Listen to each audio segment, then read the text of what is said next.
Hellen Achando amejikuta katika dimbwi la hasira na huzuni baada ya mtu aliyemwamini kumsaliti vibaya, akimwacha bila chochote baada ya miaka mingi ya kujitahidi ughaibuni.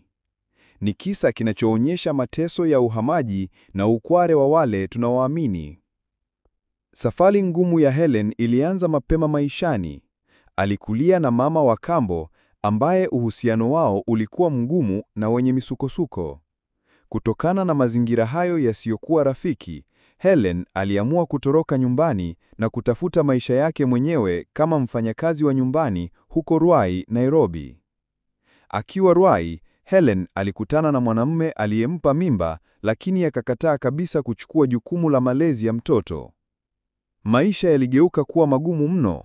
Hellen aliteseka na kulazimika kulala mitaani katika vibanda vya sokoni na vichakani baada ya kuacha kazi na kukosa pa kuenda. Nilipomwambia kuwa nilikuwa mjamzito, alianza kunidharau. Nililala katika vibanda vya sokoni na vichakani mara nyingi, Hellen anakumbuka kwa uchungu.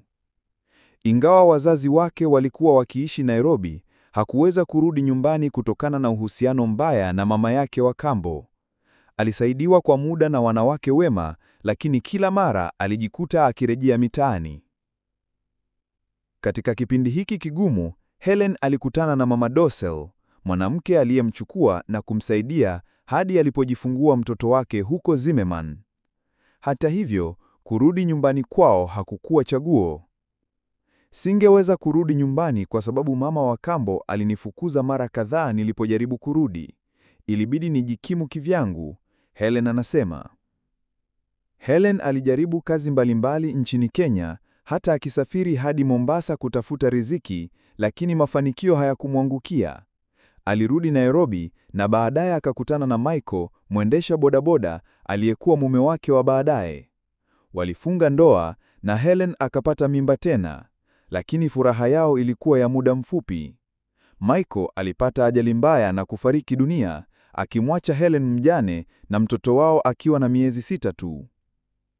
Baada ya kifo cha mumewe, Hellen alikutana na rafiki aliyemtambulisha kwa mawakala waliosaidia Wakenya kupata ajira za ndani, nje ya nchi, hasa Saudi Arabia na Lebanon. Baada ya mafunzo, Hellen aliondoka kwenda Saudi Arabia akimwacha binti yake wa kwanza kwa Mama Dosel na wa pili kwa bibi yake. Maisha nchini Saudi Arabia yalikuwa mazuri mwanzoni na alikuwa na mwajiri mkarimu. Lakini afya yake ilianza kudorora, akipata matatizo ya mguu na akili. Alilazimika kuomba kurudi nyumbani. Baada